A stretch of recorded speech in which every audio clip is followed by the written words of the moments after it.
So, I've been divorced twice. And right when things ended with my first marriage, not even officially, just finally ended after 3 years of being on and off, just toxic bullshit that I allowed. I had like this literally like 2 or 3 week window of time where I was not thinking about getting back with my ex, and I was not thinking about being with anybody new. You know what I mean? I was probably like 29 at the time. Yeah. And I had been with that guy that I was married to for 12 years, since I was 17, freshly 17. He was actually 4.5 years older than I am. And I had just turned 17 when we started dating. So there's that. I learned later that he had a thing for younger women, which is like, oh, you know, when you're young, you don't know the things that you don't know, in particular about red flags in relationships.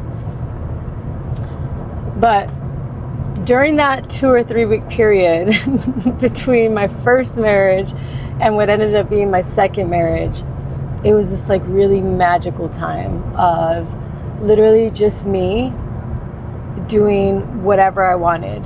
And for me, that looked like, I remember it was January, end of January, beginning of February of 2015. And I remember I had this dark night of the soul when things were finally ending, and I had realized that he got back with his side chick again while we were still trying to work things out. And he actually ended up getting her pregnant during that time, only later to come find out he didn't. That's another story. But I was going through it. And then that's also another story. But I was in the middle of this time that was just so like beautiful, and I was free. And for the first time in my life that I could remember, I was not thinking about anybody but myself. And then the person who ended up being my second husband, now ex, of course, and the father of my 3 daughters, he was an old friend from childhood, basically, when I was a teenager. And he's like a couple years younger than I am. And I was in a obviously very vulnerable state, and obviously had not even taken the time nor realized that I should go back and unpack everything that had just transpired with that 12-year relationship and that 3-year toxicity of that relationship, and all the ways that I abandoned myself and all these things, right? And I didn't realize how wounded I was. Like I was left for dead. And I was like starting on that journey a little bit, you know what I mean? But I met this person, and I made this post actually during that dark night of the soul, where I was just like, I remember I was praying to God. I was weeping like I've never cried before. And I was just like, God, you need to show me that you're real. Like, this is crazy. How terrible life has been. How shitty this feels. And it was just one of those like cries out for help of like, I can't keep going like this. And that's when I decided that I was going to walk away. Definitively. And I did. And I ended up posting about it because that's what I do. That's how I express my emotions. It was just my private Instagram page. It wasn't private, but it was my Instagram page. And I posted a picture of me with my tattoo like this. And I was like, and I was super Christian at the time, I remember. And I remember it was like something about, I wrote a big long caption, if you will, essay, talking about how hard it had been. Not really into details, like it was kind of like poetic and kind of cryptic, because I didn't like to have my business out there like that. I didn't say anything about the divorce or my ex or anything. I was just like, it's crazy when you're going through it, all this stuff. I don't remember what I said. But clearly very vulnerable, very hurt, very much in pain. And that's how me and the next guy connected. He saw that post, he liked it, he commented on it, and we reconnected through that post, which is crazy. And I think that night I went over to his house and we were just friends, and we just talked, and we literally spilled out our guts of all the trauma we had experienced, and we just bonded over our traumas. I didn't know that's what that was at the time. And I felt seen and heard, and he validated me in the fact that my ex didn't value me, like was just straight up abusive, and that I deserve better. And I clung to that, even though I wasn't ready, even though I was so broken, shattered. But I clung to that. And he would always say after the fact, he'd always be like, you never really loved me.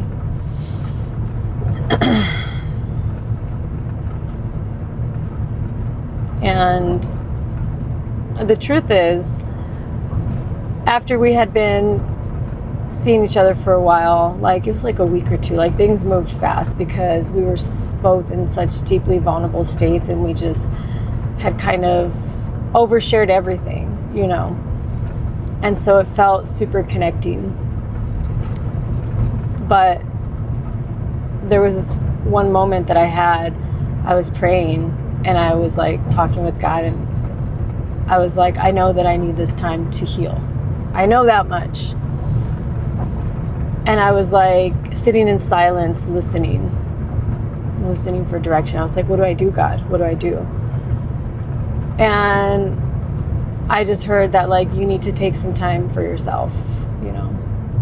And I was like, okay. I was happy. I was like, okay, cool. I heard, I've decided this is what I'm going to do. And we went to church Easter Sunday. And before church, we went to breakfast. And while we were there, I had this really difficult conversation with him. It was like excruciating me to confront this, because I was really, really, really bad at communicating then. And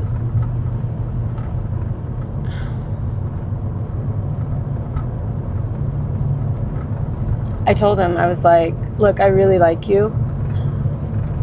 I love how this feels, but I need to take some time for myself to heal. I've just went through all this shit, and I need to take some time for myself.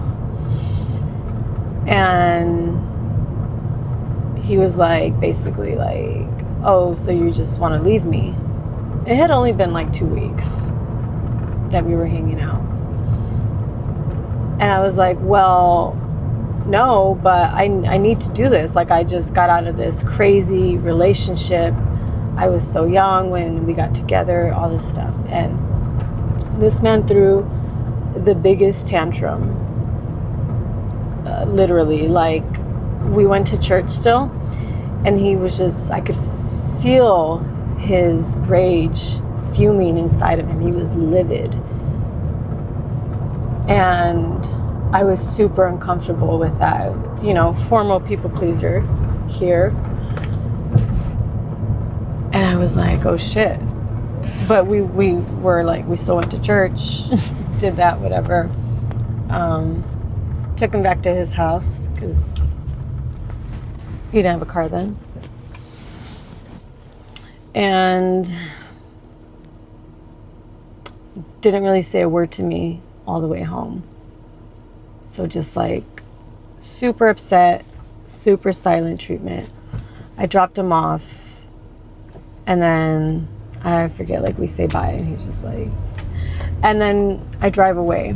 And then on my, this is the moment where I was like, damn it, Vanessa, like you should have just kept driving.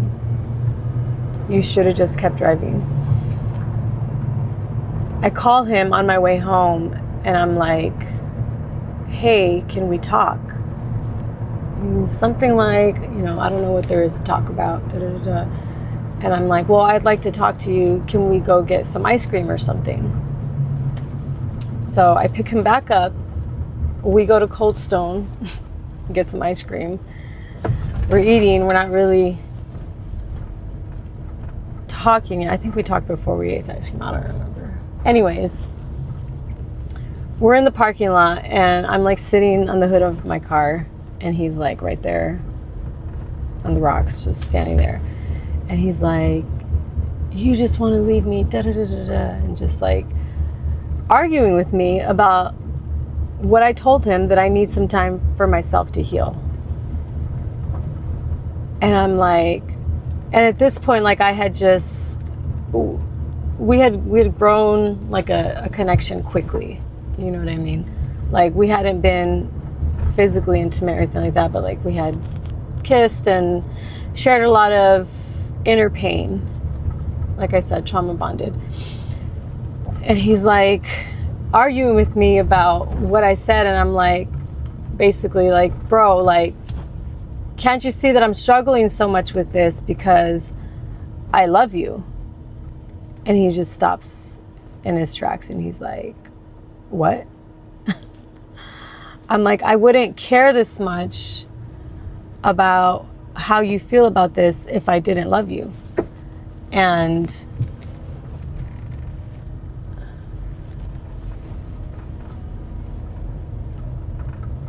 I just need some time to myself.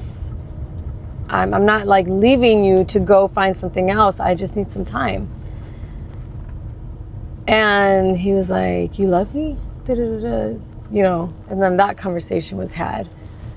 And I was like, and then we went to go eat ice cream. And then we hung out that day. And then I was thinking like, okay, cool. We'll revisit this later. But we just kept hanging out and we kept talking. I never cut things off,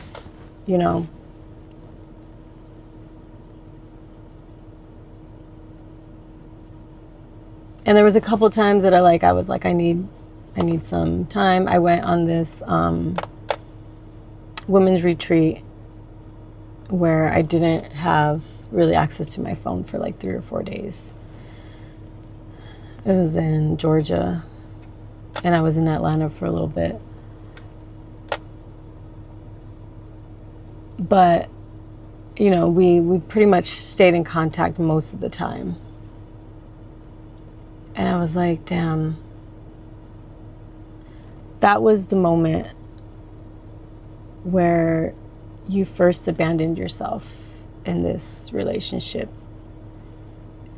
And it cost you your healing in that time and space. And that was my decision. That was my decision to acquiesce to somebody else's weaponized rage and silent treatment and temper tantrum in order to not feel the discomfort of displeasing somebody who I cared about. And so, to be fair, in his defense, I'm not sure that I ever really loved him. I feel like after that, I just kind of went with the flow of it. you know. And I started the pattern right then and there of allowing him to lead and bully me with his anger and his manipulative tactics, and to not defend myself or speak up for myself. And that's how it started. And that was in February. By December, we were married.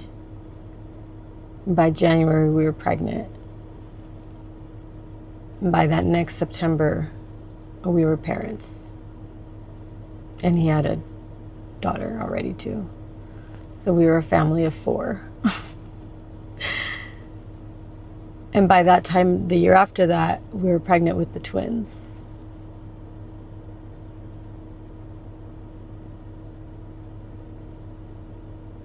There's a lot to the story. My point is that I'm in a year of devotion to myself right now. And I know what the cost is if I don't take the time to heal. And while I'm not willing to sacrifice anything like that, even if it was just me, I'm definitely not willing to do it with my daughter standing as a witness to me in whatever relationship I choose to engage in.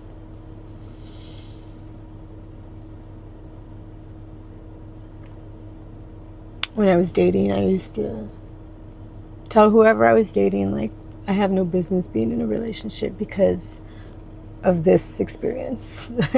I know that not only do I now have to still go back and unpack the first relationship in marriage, and then the second relationship in marriage, and subsequent divorces, and even the prequel that came to all that, that put me in a place where I was somebody who would abandon myself, where I was somebody who sought out emotionally unavailable, manipulative men. Like, why do I seek out these things? Well, these things were familiar, you know.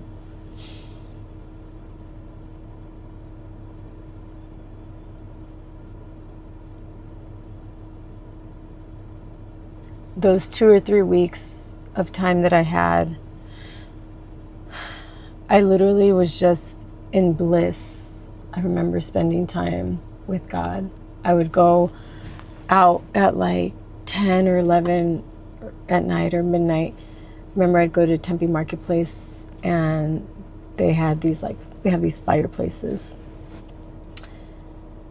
and it was cold, so I would take like some hot tea and a book and my beanie and my scarf and my gloves, and I would go read a book for like a couple hours, and I'd come home at like 2 or 3 in the morning, whatever, because I had nobody to answer to. I could just do whatever the fuck I wanted, and it just felt so good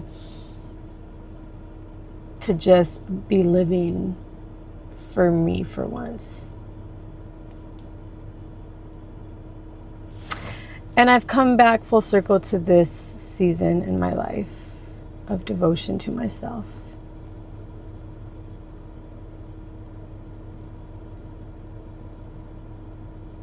That's why it means so much. That's why I know I cannot put myself in a situation where I am engaging with somebody in a relationship where like we want to build something, because there's so much there to unpack. When I was in San Diego a few weeks ago, I really felt like I got the green light to start. Actually, it was a little bit before I left, to start sharing my story about my exes, mainly marriages and divorces.